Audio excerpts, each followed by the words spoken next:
Hi అండి, నమస్తే. లక్ష్మీ కథల ప్రపంచానికి స్వాగతం. మాదిరెడ్డి సులోచన గారు రచించిన అగ్ని పరీక్ష అనే నవలను వింటున్నాం కదండి. ఈరోజు ఈ వీడియోలో మనం పార్ట్ 6 వినేద్దామండి. సుజాతకు ఆ రోజే పత్యం పెట్టారు. ఆమెకి జ్వరంలో కొన్ని నిజాలు తెలిసి వచ్చాయి. పనిచేసినందుకు అభిమానం తప్పితే భర్తకు తనంటే మరేం లేదు అనుకుంది. తోటి ఉద్యోగులపై చూపించే గౌరవమే తనపై చూపుతున్నాడు అనుకుంది. కానీ ఈ వారం రోజుల్లో అతను వెళ్ళిందే అరుదు. గడ్డం గీసుకోలేదు. అతను పేషెంట్లా తయారయ్యాడు. ఆ రోజు పుట్టింటిలోనే తలపోటు ప్రారంభమైంది. ఇల్లు ఎలా చేరిందో తెలీదు. అదేమిటమ్మా అలా ఉన్నావు? కాంతమ్మ అడిగింది. తలనొప్పత్తయ్య. పైకి వెళ్ళి బెడ్ కవర్ తీసి పడుకుందే గుర్తుంది. మళ్ళీ ఈ రోజు తెలివి వచ్చింది. సుజా, ఏమండి మీకేమైంది అన్నది అతని గడ్డం రాస్తూ. భలే దానివే అతను నవ్వాడు. ఆ నవ్వులో ఏదో బరువు దింపుకున్న భావం కనిపించింది. నువ్వే వారం రోజుల్లో పడక విక్కావు అన్నది. తల దగ్గర బల్లపై మందులు పళ్ళు ఉన్నాయి. కొంచెం దూరంలో క్యాంప్ కాట్ ఉంది. లేవనని ప్రయత్నం చేసి విఫలమైంది. నీరసంగా ఉంది. కళ్ళు మూసుకుంది. సుజా, పాలు తాగు. అతను తాగించాడు. ఒకవైపుకు దొర్లించి పక్క దులిపాడు. థర్మామీటర్తో జ్వరం చూస్తుండగా కాంతమ్మ వచ్చింది. ఎలా ఉందిరా? ఈ పూట పూర్తిగా తగ్గిందమ్మా, నార్మల్కి వచ్చింది అన్నాడు థర్మామీటర్ దులుపుతూ. పెళ్ళైన దగ్గర నుండి జలుబు ఎరగని పిల్ల, హడలిపోయాను. తలవైపుగా వచ్చి జుడ్డు సర్దింది కాంతమ్మ. నేనుంటాను, నువ్వు వెళ్ళి స్నానం చేసిరా. వారం రోజుల నుండి వేళకు తిండి లేదు. కొడుకుని లేవదీసింది. అత్తయ్య, శ్రీరామ్. విష్ణు పక్కున నవ్వాడు. ఎంతో తృప్తిగా ఆనందంగా ఉందా నవ్వు. చూసావా అమ్మా, ఎవరి కొడుకును గూర్చిన తాపత్రయం వారిది. ఆడపిల్లలై పుడితే తెలిసేదిరా అన్నది. మరో 2 రోజుల్లో పూర్తిగా కోలుకుంది సుజాత.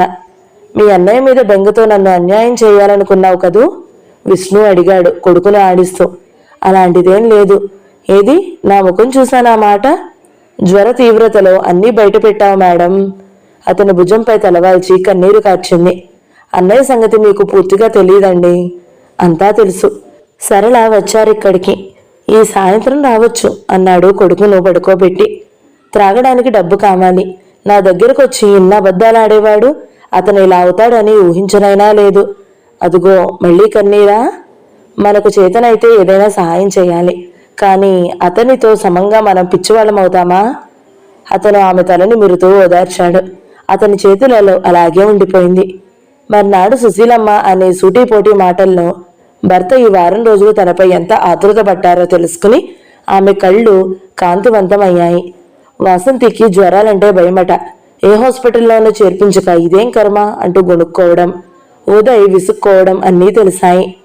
తనకేం ప్రాణం ఇచ్చే భర్త, అర్థం చేసుకుని ఆదరించే అత్త ఉన్నారు. ఆ సాయంత్రం టీ తాగుతుండగా భార్య కళ్లతో హెచ్చరించగా ఉదయ్ తన పట్నంలో కాపురం పెడతానని చెప్పాడు.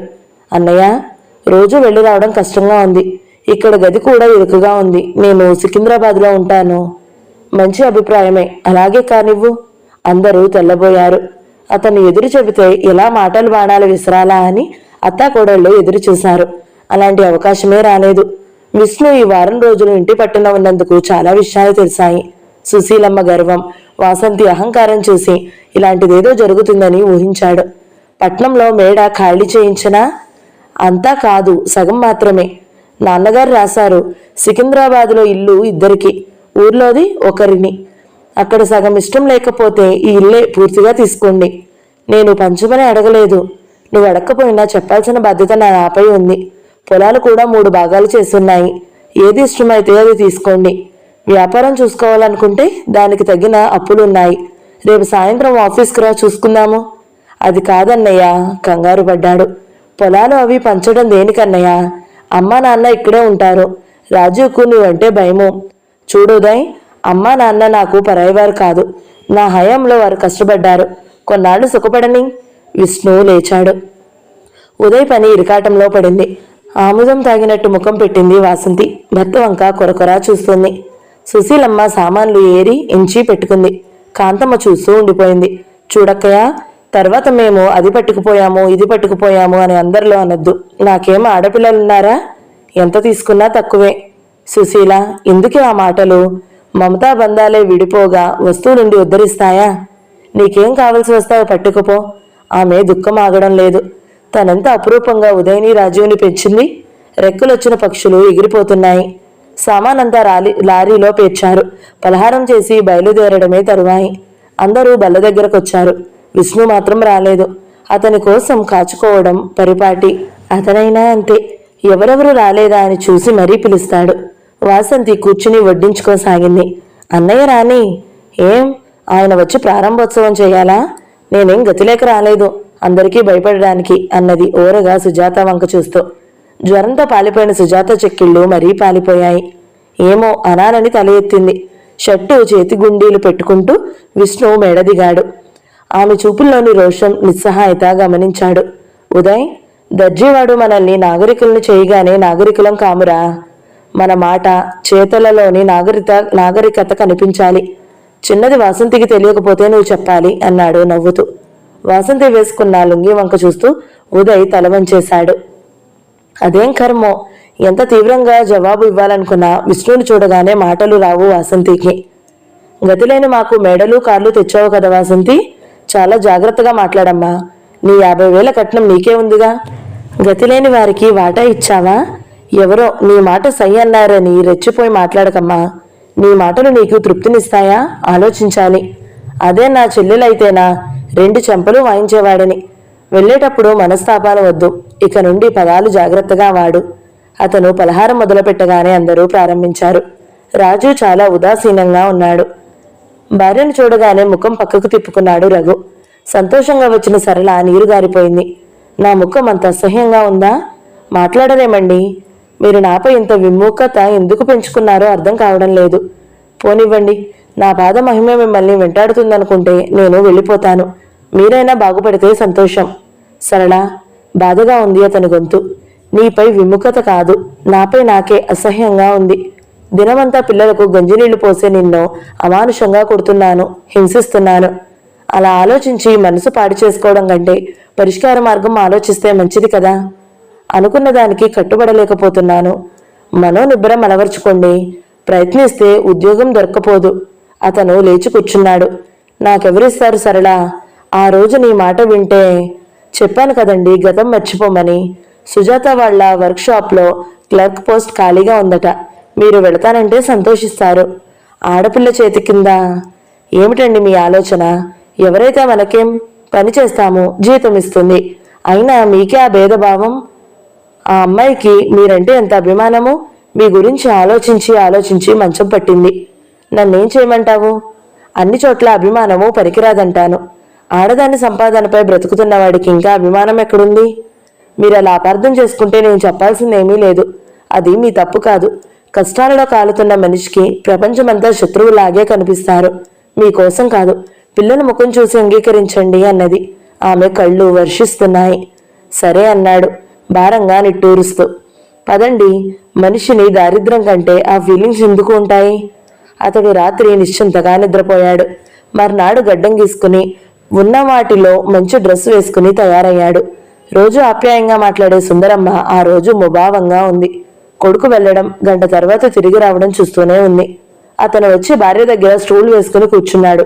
సరు, చిన్నవాడైన విష్ణు చాలా మంచివాడు. బాధ్యతగా పనిచేస్తే భాగం ఇస్తాడట. మీరు జాగ్రత్తగా చేయండి పని. మేడను మిద్దెలు అక్కర్లేదు. చిట్టిని, రాజును ప్రయోజకులను చేస్తే చాలు. రేపు వచ్చి నాకు పని చూపిస్తారట. ఈరోజు వాళ్ళు బయటికి వెళ్తున్నారు. అన్ని చోట్ల తిరగడానికి సమయం ఉంటుంది. అమ్మను చూడ్డానికి టైమే ఉండదు దానికి. తల్లి దీర్ఘం తీసింది. లేదమ్మా, వాళ్ళ ఆడబిడ్డకు సంబంధం చూస్తున్నారట. అందుకు వెళ్లారు. లేకపోతే క్షణం తీరిక ఉండదట. స్వయంగా అత్తగారే చెప్పారు. అవునులే, జీతం బత్తం లేని నౌకరుగా ఈ పిచ్చి సన్యాసి కాబట్టే చేస్తుంది. అందుకే 4 ముఖం మొప్పు మాటలు అంటారు అన్నది. మన ఇంట్లో అదీ లేదుగా అనుకుంది సరళ. ఆమె వెనకాలే పెరట్లోకి వెళ్ళాడు. రోజు మధ్యాహ్నం తినడానికి ఏదైనా చేసివ్వాలి మేడం. ఎస్ సార్, మీరు అడిగింది ఏది కాదన్నాను. ఇద్దరు నవ్వుకున్నారు. పిల్లలు, తల్లి బడికి వెళ్ళిపోయాక రఘు తన బట్టలు, పుస్తకాలు సర్దుకున్నాడు. ఆ సాయంత్రము చాలా రోజుల తర్వాత సంతోషం వెలివిరిసింది. పిల్లలు, తల్లి, తండ్రి ఆనందంగా గడిపారు. నాన్న, నాకు మిఠాయి. చిట్టి మారం చేసింది. నాకు పెన్సిల్, డ్రాయింగ్ పుస్తకం కావాలి నాన్న, రాజు అడిగాడు. అలాగేలేండి. సరళ, 1 రూపాయి. తీసుకువెళ్ళి స్వీట్స్ తెస్తాను. అలాగే, త్వరగా వచ్చేయండి అన్నది. ఆమె పెరట్లో ఇంటామెతో మాట్లాడుతుంది. అద్దె కట్టక 2 నెలలైంది. తప్పక భర్తకు జీతం రాగానే ఇస్తానని చెప్పింది. అతను గుమ్మం దగ్గరకు వచ్చి ఆగిపోయాడు. ఎవరో భిక్షగత్తిలా ఉంది. చింపిరి జుట్టు, మాసన గుడ్డలు, చంకలు అస్థిపంజరాన్ని గుర్తుకు తెచ్చే పసిపాపతో నిలబడి ఉంది. ఎవరు? మావయ్య? ఎంతో ప్రయత్నం మీద అనగలిగింది ఆకారం. నిర్మల? పడబోయిన ఆకారాన్ని పట్టి ఆపాడు. ఒళ్ళు సలసలా మసిలిపోతుంది. అతని అరుపు విని సుందరమ్మ, సరళ ముందు గదిలోకి వచ్చారు. అప్పటికే ఆమెను నడిపించుకుని వచ్చి మంచంలో పడుకోబెట్టాడు. చేతిలోని పిల్లవాడిని పక్కకు పడుకోబెట్టింది. శక్తి లేనట్టు ఏడ్చాడు. సరళ వెళ్ళి తొందరగా కాఫీ తెచ్చి తాగించింది. అదే కాఫీ చెంచాతో పిల్లాడి నోట్లో పోసింది. అయ్యో, నీకిదేం కర్మే? సుందరమ్మ గుండెలు బాదుకుంది. ఎందుకే ఏడుస్తావు? చూడు, వీడు లోక కళ్యాణికై జన్మించిన కారణ జన్ముడు. లోకమాతను కదూ, అందరూ నన్ను పూజించండి. ఆహా హ నీరసంగా నవ్వింది నిర్మల. ఏమిటే నిర్మల? అయ్యో, అమ్మమ్మవు కావు, నా పాలిట మృత్యుదేవతవు. ఇంకా పాదపూజలు చేయించవే. నిర్మల, నువ్వు కాసేపు కళ్ళు మూసుకుని పడుకో. నిర్మల తల నిమురుతూ కూర్చుంది సరళ. రఘు తీక్షణంగా చూస్తున్నాడు. అతని ముఖం 10 లంకనాలు చేసినట్టు అయ్యింది. మావయ్య, అలా చూడకు, అసహించుకోకు, బావురమని ఏడ్చింది. స్పృహ తప్పిపోయింది నిర్మల. రాజా, 4 ఇళ్ల అవతల రాజన్ అని డాక్టర్ ఉన్నాడు, పిలుచుకురా. సరళ రాజాతో అన్నది. నేను పిలిస్తే వస్తాడా? నా పేరు చెప్పు, త్వరగా వెళ్ళు. రాజా పరిగెత్తాడు. రఘు భార్యను తీక్షణంగా చూశాడు. రాజన్ నీకెలా తెలుసు? అతనికో విధవ చెల్లెలుంది. ఆవిడ నాతో పనిచేస్తుంది. 1-2 సార్లు ఇద్దరికీ లిఫ్ట్ ఇచ్చాడు. చాలా మంచివాడు. ఎప్పుడైనా అవసరమైతే పిలవమన్నాడు. మరి మొన్న అమ్మకు జబ్బు చేస్తే పిలవలేదేం? బాగున్నాయి మీ ఎక్స్ప్రెషన్లు. మీ అమ్మ స్పృహ తప్పిపోయారా? నిర్మల స్థితి బాగుండలేదని పిలిపించాల్సి వచ్చింది. ఇంకేమో అనబోయాడు. నిర్మల మూలుగుతూ ఏదో గొణుకుతోంది. ఆదృతగా నిర్మల, నిర్మల అంటూ పిలవసాగింది. డాక్టర్ వచ్చాడు. రాజు కరెక్ట్గా వర్ణించాడు పేషెంట్ని. ఏం జరిగింది? నాకేం తెలీదు డాక్టర్ గారు, ఇప్పుడే వచ్చింది ఊరు నుండి అన్నది. అతను పరీక్ష చేసి తల్లికి పిల్లాడికి చెరో ఇంజెక్షన్ చేశాడు. కళ్ళు విప్పింది నిర్మల. అతను వెళ్ళబోతూ, సరళ ఇలా రా అమ్మా. అతను వెనకే బయటికి వెళ్ళింది. అతను పెదవి విరిచాడు. మందులు దండగమ్మా. క్షణంలో అతను పూర్తి చేయలేకపోయాడు. మీరేం చేస్తారు? మీ సహాయానికి చాలా థ్యాంక్స్. పర్వాలేదు, అవసరం అనుకుంటే కబురు చేయమ్మా. అడిగితే పాలు ఇవ్వు. రేపటి వరకు క్షేమంగా ఉంటే ఏదైనా ట్రీట్మెంట్ ఆలోచిద్దాం. అతను వెళ్ళిపోయాడు. సరళ మనసు నీరైపోయింది. బంగారం వంటి పిల్ల ఇలా పాడైపోయింది. కళ్ళు ఒత్తుకుంటూ వచ్చింది. ముగిసిందా రహస్య సమాలోచన? వెటకారంగా అడిగాడు రఘు. భర్త వంక అసహ్యంగా చూసింది. ముగిసింది. ఇంట్లోకి వచ్చింది. 10 నిమిషాల తరువాత కళ్ళు విప్పింది నిర్మల. అత్తయ్య, నువ్వు దేవతవు. నన్ను క్షమించావు. మందు వద్దు, నన్ను నీ చేతుల్లో పోనీయి. పాపాలు కడుక్కుపోతాయి అన్నది నీరసంగా. ఊరుకో అమ్మా, అసలు ఏం జరిగింది? ఏం చెప్పేదత్తా? వారి వద్ద ఏవో వశీకరణ మూలికలుంటాయి. వంచాడు. వాడు నడిపేది వ్యభిచార గృహాలు. నెల దివ్యౌషధం అంటూ ఏవో ఇచ్చేవాడు. అది తాగి కడుపులో మంట భరించలేక ఓసారి పారబోసాను. ఫలితం కనిపించింది. ఆ వంచకుడు. ఊరుకో, రేపు చెబుదూగా నిర్మల. చెప్పని అత్త, నేను బ్రతుకుతానో లేదో. నాలా మరెవరూ మోసపోవద్దు. వంచకుడు నన్ను అసహించుకుని తరిమేశాడు. ఆయాసపడసాగింది. సరళ పిల్లాడిని తీసి కింద ఓ బొంత వేసి పడుకోబెట్టింది. సుందరమ్మ తల కింద చెయ్యి పెట్టుకుని నిద్రపోయింది. ఆసుపత్రిలో వీడు పుట్టాక మళ్ళీ ఆశతో వెళ్ళాను, కొడుకును చూసి ఆదరిస్తాడని. వాడికి అదంతా అనవసరం లేదు. కామ పిశాచి, రాక్షసుడు. ఎల్లవేళలా స్త్రీ కావాలి. కాళ్ళ వేళ పడితే ఆశ్రమంలో ఉండమన్నాడు. నా ఆరోగ్యం బాగుపడలేదు. ఆశా కోర్కెలకు అనుగుణంగా తయారు కాలేదు. తన్ని తగిలేశాడు. అమ్మకు కోపంతో ఉత్తరం రాశాను. మిగిలిన పిల్లల బతుకులు నాశనం చేయొద్దని రాసింది. చేతులు మారాను. ఇదిగో ఇలా. ఆయాసంతో మాట్లాడలేకపోయింది. పడుకో అమ్మా, రేపు మాట్లాడుకుందాము. దుప్పటి తీసి కప్పింది. నిర్మల మగతలోకి జారిపోయింది. సరళా, ఈ రోజుల్లో డాక్టర్ ఫీజు ఇచ్చినా రావడానికి తటపటాయించే కాలంలో ఒక ఆడది పిలిస్తే అందులో కుర్రాడి చేత కబురు పంపితే రావడం ఏమిటి? అందులో అర్థం ఏమిటి? ఏమో, మీకే తెలియాలి. మీ ఇద్దరి మధ్య చాలా చనువు ఉండాలి. ఆ మాట అనడానికి సిగ్గుపడాలి మీరు. నేను నిన్ను చేసుకున్నందుకే సిగ్గుపడాలి. అది రోజు అనే మాటేగా. వెళ్ళి వదిన గారికి టెలిగ్రామ్ ఇవ్వండి. సరళ పర్సు పెట్టి గాలిస్తే 2 రూపాయలు దొరికాయి. అతని దగ్గర 1 రూపాయి ఉంది. అంతా కలిపి టెలిగ్రామ్ ఇవ్వమని చెప్పింది. ఆ రాత్రి టెలిగ్రామ్ ఇవ్వాలంటే చిరాకు పడ్డాడు. అయినా తప్పదు. పొద్దుటే వెళ్ళి సుజాతకి విషయం చెప్పి పనిలో చేరండి. పనిలో చేరకపోతే పస్తుంటాను, నిన్నేం అడగనులే విసురుగా వెళ్ళిపోయాడు. మర్నాడు ఉదయమే కాఫీ తెచ్చిన సరళ కెవ్వమంది. నిర్మల శరీరం చల్లగా కర్రలా ఉంది. ఏమిటంటూ భర్త అత్త రావడం చూసి బావురమంది. నిర్మల పోయింది అన్నది. సుందరమ్మ శోకాలు మిన్నమంటాయి. నిర్మల శవాన్ని కిందకు దింపారు. నిర్మల తల్లిదండ్రులు వచ్చాక దహన సంస్కారాలు జరిగాయి. ఆనాడేమో త్రిలోకనాథులు స్వాములు అంటూ దారాదత్తం చేసిన వారే ఈరోజు సరళను నిందించసాగారు. రఘుతో పోట్లాడి వెళ్ళిపోయారు. ఖర్చులన్నీ విష్ణు భరించాడు. వెళ్ళేవారు మీ మనవడిని తీసుకుపోండి. మనవడా మట్టిగడ్డల, దాంతోపాటు కష్టంలో పడేస్తే పోయేది అన్నది తల్లి నీరసంగా. తన జీవం ఉందని తెలుపుతూ అటూ ఇటూ కదిలిన పిల్లాడికి సరళే పాలు పట్టింది. వాడిని చావనియ్యవే అంది సుందరమ్మ. వాడు నేను పుడతానంటూ వచ్చాడా? పుణ్యం స్వర్గం లోక కళ్యాణం అంటూ వాడి జన్మకు కారకులు మీరు. వాడిని పెంచి ఏం చేద్దామని? వాడు బతికితే ఆలోచిద్దాం అన్నది నిర్లక్ష్యంగా. సరళ అంచనా తప్పు కాలేదు. 4 రోజుల అనంతరం ఓ సాయంత్రం తల్లిని వెతుక్కుంటూ పోయాడా కారణ జన్ముడు. ఆ పిల్లవాడి జన్మకెవరూ సంతోషించినట్టే. అతని మరణానికి ఎవరూ విచారించలేదు. గడ్డిపూలు పూస్తాయి, రాలిపోతాయి. అలాగే వాడు పోయాడు. రఘు పిచ్చిగా చూశాడు. భూస్థాపితం చేయక తప్పలేదు. 4 రోజులు పాలు తాగించిన మమకారమేమో సరళ 2 కన్నీటి బొట్లు రాంచింది. దాదాపు 4 రోజులు గడిచిన రఘులో మార్పు లేదు. సరళ ఇంకా నిర్లిప్తంగా ఉండలేకపోయింది. పిల్లలు నిద్రపోయాక మెల్లగా అతని దగ్గరికి వెళ్ళింది. ఏమండి? ఓ అటు తిరిగాడు. ఆ రోజు సుజాత వచ్చి వెళ్ళింది. కొంచెం తాగి వచ్చినట్టున్నాడు. ఇంటి వాళ్ళు సాయంత్రం అన్న మాటలు విన్నారా? ఏం ఆలోచించారు? నేనేం ఆలోచించాలి? ఉద్యోగం చేస్తున్నావు, ఇచ్చేయి. నాకెంత వస్తుందో మీకు తెలియదా? రేపు సుజాత వాళ్ళ వర్క్షాప్కి వెళ్ళండి. అడ్వాన్స్గా వాళ్ళ దగ్గర కొంత డబ్బు అడిగి ఇంటి వాళ్ళకి ఇద్దాం. వెళతారు కదూ? వెళ్ళను. కళ్ళు మూసుకున్నాడు. ఎందుకో అతన్ని తన వైపు తిప్పుకుంటూ అడిగింది. అతను పరాయి వ్యక్తి తను ముట్టుకున్నంత కంపరంగా ఆమె చేయి తీసివేశాడు. మాట్లాడరేమండి? నా ఇష్టం. నీ పొగరు నాకు తెలుసు. సంపాదిస్తున్నాననేగా. నీ చండాలపు కూడా నాకొద్దు. ఏదైనా విషయం తెచ్చి పిల్లలకు పోస్తాను, నేను తాగుతాను. నీకు వీధి నుండి ఆత్మీయులేగా, వాడితో కులుకుదు గాని. మీరు ఈ మాటలు తాగిన మైకల్లో అంటున్నారా? నన్ను అర్థం చేసుకుంది ఇంతేనా? సుజాతకు డబ్బు ఇవ్వద్దని చెప్పింది నీవు కాదు? సుజాత కంపెనీలో పనిచేయడానికి అభిమానం అడ్డొస్తుంది, కానీ డబ్బు అడగడానికి రాదా? ఆ పిల్లలకేమిచ్చామని? అడగడానికి కొన్ని హద్దులుండాలి. అన్ని హద్దులు నాకేనా? నీకేం వద్దా? అవునులే, సంపాదించేదానివి కదూ. వెటకారం చేశాడు. రోజు ఇదే తంతు. అతను ఏదో మాటలతో గాయపరచడము, ఆమె ఏడవడం పరిపాట అయిపోయింది.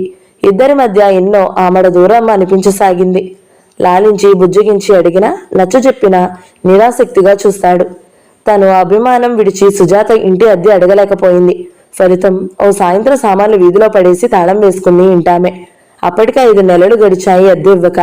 ఇంటి ముందు బేలగా నిలుచున్న సరళ సంసారాన్ని డాక్టర్ రాజన్ చెల్లెలు చూసింది. జాలిపడి తమ అవుట్ హౌస్లో ఉండమని కోరింది. అంతకన్నా క్షణంలో వేరే మార్గం కనిపించలేదు. మోటార్ సైకిల్ స్లిప్ అయింది. విష్ణు కాలుకు కొద్దిగా దెబ్బ తగిలింది. ఇంట్లోనే పడుకున్నాడు. ఆఫీస్ ఫైల్ తీసుకుని త్వరగా వచ్చింది సుజాత. అతను మంచి నిద్రలో ఉన్నాడు. కాలు దిండుపై ఉంది. నుదుట స్వేద బిందువులతో విధిలేక పడుకున్నట్టుగా ఉంది. పక్కనే కూర్చుని అతని నుదుటిపై స్వేద బిందువులను తుడిచింది. అతను మేల్కొన్నాడు. మీరెప్పుడు 1 గంట స్థిమితంగా ఉండరు. ఈ రోజు నుంచి శిక్షే పడింది. శ్రీరామ్ కంపెనీ ఇచ్చాడులే. నిన్న బాంబే పంపమన్న ఉత్తరం పంపావా? లేదు, స్లైట్ మోడిఫికేషన్ చేయాలి. మీ అనుమతి లేనిదే. పతివ్రత లక్షణం కాబోలు. పతివ్రతను కావాలని కాదు, స్వతంత్రించాలని అనుకునే ఆస్కారం మీకెందుకు ఇవ్వాలి? అపార్థం చేసుకుంటానని కలొచ్చిందా? లేదు గాని మగవారి మాటలకు అర్థాలు వేరు అనాలిప్పుడు. ఎందుకో అన్నయ్య చూడండి, వదినను ప్రేమించి ఇష్టపడి వివాహం చేసుకున్నాడు. ఇప్పుడు ఆమె చేసే ప్రతి పని తప్పుగానే కనిపిస్తుంది. హీనాతిహీనంగా విమర్శిస్తాడు. చివరకు శీలాన్ని కూడా శంకించే స్థితికి దిగజారిపోయాడు. ఆమె పిచ్చిదానిలా తయారైంది. తప్పు అతనిది కాదు, పరిస్థితులు అలా అనిపిస్తున్నాయి. కష్టాలను నిలదొక్కున్నవాడే, ఆత్మస్థైర్యం గలవాడే నిజమైన మనిషి. కొందరు ఏదో కాంప్లెక్స్తో తాము బాధపడుతూ ఇతరులను బాధపెడతారు. ఎదుటివారు ఏది చెప్పినా చెడుగానే వినిపిస్తుంది. లెక్చర్ ఇచ్చేశారా? కాదు, నీకు నిజం చెబుతున్నాను. నేనంత బలహీనుడను కాదు. ఒకవేళ నీ వల్ల ఏదైనా పొరపాటు జరిగినా దిద్దుకునే శక్తి ఉందిలే. అంగీకరించాము. నవ్వుతూ అతని బుగ్గపై చెమ్మింపు చేసింది. ఆమె మెడపై చేయి పోనిచ్చి మత్తుగా చూశాడు. ఏమిటి కొత్త పెళ్లి కొడుకులా? ప్రేమానురాగాలు అమరమైనవి సుజా. వాటికి కాలం వయసుతో పనిలేదు. సామరస్యంగా జరిగే సంసారంలో ఇవి నిత్య నూతనమై ఉంటాయి. అలాగా? టీ తాగుతారా? ఇస్తే వద్దంటామా? ఆమె టీ చేసి భర్తకిస్తుండగా ఉదయ్ పైకి వచ్చాడు. తనకు చేసుకున్న టీ అతనికిచ్చింది. ఏమన్నయ్యా, ఈ సమయంలో మీరు ఇంట్లో ఉంటారు అనుకోలేదు. పరిస్థితులు ఉండమంటే ఉండాల్సిందే. కాలు బెణికిన ఉదాంతం చెప్పాడు. వదిన, రేపు వాసంతికి ఏదో శ్రీమంతమట, మీరు రావాలి అన్నాడు. అలాగే, కంగ్రాచులేషన్స్. థ్యాంక్స్ అన్నయ్య. వివాహ జీవితం సుఖమయం కావాలంటే ఈ పెద్దలను దూరంగా పంపించాలి. లేని ఆంక్షలు పెడతారు. అమ్మ ఇంత చాదస్తామని అనుకోలేదు. విష్ణు ముఖంపై చిరునవ్వు చూసి అన్న తనను సమర్థించడం లేదని తెలిసిపోయింది. మీకు గజగజా వణికిపోయేవారు. నాకైతే తలనొప్పిగా ఉంది. ఉదయ్, ఎటువంటి వారైనా తల్లిదండ్రులేరా? వాళ్లను విమర్శించే అధికారం నీకు లేదు. భార్య స్థానం భార్యదే, పెద్దల స్థానం పెద్దలదే అన్నాడు. అతను అరగంట ఆ మాట ఈ మాట మాట్లాడి వెళ్ళిపోయాడు. కిందకి వచ్చి ఉదయ్ పిలిచిన విషయం చెబితే కాంతమ్మ బాధపడింది. అంత నిర్లక్ష్యంగా పిలిస్తే వెళ్ళడం దేనికి? కమలమ్మ కసురుమంది. సుజాత అత్తవంక చూసింది. పరాయివారా, వెళ్ళిరా అన్నది. ఆ తరువాత ముగ్గురు చాలాసేపు బాధపడ్డారు. అలసి పడుకుంది కమలమ్మ. విష్ణు పిలవడంతో కంగారుగా లేచింది. ఏమిటి నాయనా, ఇలా వచ్చావు? నన్ను పిలిస్తే నేనే వచ్చేదానిగా. పర్వాలేదు పిన్ని. చనువుగా ఆమె మంచంపై కూర్చున్నాడు. పిన్ని, ఈరోజు ఉదయ్తో మాట్లాడుతుంటే కొత్త విషయాలు తెలిసొచ్చాయి. రాజీవ్ 2 సార్లు అదనంగా పరీక్షకు కూర్చున్న డబ్బు లెక్క కడుతున్నాడు. అందుకే మిమ్మల్ని ఓ ప్రశ్న అడగాలని వచ్చాను. నీకు రేణు ఒక్కతే కూతురు. మాకు ప్రభ, రమ ఉన్నారు. ఉమ్మడి ఆస్తి పోయిందన్న తగాదా వద్దు. మీది మీరు చూసుకుంటే నాకేం అభ్యంతరం లేదు. విష్ణు, అవును పిన్ని, అది నీ వల్ల కాదంటే కలిసే ఉందాము. ఎంత ఖచ్చితంగా మాట్లాడుతున్నావురా? జరుగుతున్న విషయాలు చూస్తుంటే అంత్య నిష్ఠూరం కంటే ఆది నిష్ఠూరమే నయమనిపించింది. ఒకప్పుడు మూర్ఖంగా ఏదైనా అంటే మనసులో పెట్టుకోకురా. నీ ఎండను ఇలాగే వెళ్ళిపోని నా జీవితం. ఈ పిల్లలను అదుపులో పెట్టడం నా తరమా? ఇక పెళ్ళిళ్ళు నువ్వు సంపాదిస్తావు, నీ చెల్లెళ్ళకిస్తావు. అంత మాత్రం అర్థం చేసుకుంటే చాలు పిన్ని. అతను లేచి తల్లి దగ్గర కాసేపు కూర్చుని నెమ్మదిగా మేడెక్కాడు. సరళా, ఊ అన్నది పచ్చడి రుబ్బుతూ. డాక్టర్కు నీకు ఎలా పరిచయం అయింది? ఇది వరకు చాలాసార్లు చెప్పాను. నాకు మామూలు పరిచయంలా కనిపించడం లేదు. కామెర్ల రోగి శాస్త్రం. షటప్. స్త్రీని మహా వాళ్లే అర్థం చేసుకోలేదు. నేనెంత? నీకు నా సంపాదన ముఖ్యంగాని నేను కాదు. నా ఉద్యోగం ఊడేసరికి నేను పనికి రాకుండా పోయాను. డాక్టర్ కావాల్సి వచ్చాడా? చిచి, మీకు మతుల్నే మాట్లాడుతున్నారా? నీకెంత పొగరే, నాకు మతి లేదంటావా? వంగదీసి వీపుపై దబా దబా గుద్దాడు. కిక్కురు మనలేదు. ముందు డాక్టర్ కుటుంబం ఉంది, వింటే పరువు పోతుంది. జుట్టు పట్టి అటూ ఇటూ కుదేశాడు. నిజం చెప్పవే, మీకు ఏం చెప్పినా అర్థం కాదు అన్నది. శరీరం అప్పగించి ఊరుకుంది. అతను చేతులు నొప్పి పుట్టే వరకు దెబ్బలు కొట్టి వదిలేశాడు. పిల్లలు అరవబోయారు. సరళ సైగలు అనుసరించి అలాగే నిలబడిపోయారు. అతను బయటికి వెళ్ళిపోయాడు. పచ్చడి ఒక దగ్గరికి చేర్చి గిన్నెలోకి తీసింది. ఏమిటే ఆ గొడవ? సుందరం అడిగినా ఎవరూ జవాబు చెప్పలేదు. లోపలికి వెళ్లి తన ముఖం చూసుకుంది. అద్దంలో ఉబ్బి భయంకరంగా ఉంది. బడికి పోవడం కుదరదని డాక్టర్ గారి చెల్లెలికి లీవ్ లెటర్ ఇచ్చి పంపింది చిట్టీతో. సాయంత్రం పబ్బు దగ్గర బట్టలు ఉతుకుతోంది సరళ. డాక్టర్ గారు క్లినిక్కి వెళ్ళడానికి బయటకు వచ్చారు. ఏమండి? ఉలిక్కిపడి చూసింది సరళ. ఆమెను చూస్తూనే అతడు చలించిపోయాడు. మీ వారిని మంచి డాక్టర్కు చూపించాలమ్మా. ఇందాక వచ్చి నా భార్యకు విడాకులు ఇస్తాను, మీరు పెళ్లి చేసుకోండి అన్నారు. నాకేం అర్థం కావడం లేదు. డాక్టర్ గారు, మా వల్ల ఇలాంటి అవమానాలు జరిగితే క్షమించండి. మరో 4 రోజుల్లో ఇల్లు చూసుకుంటాము.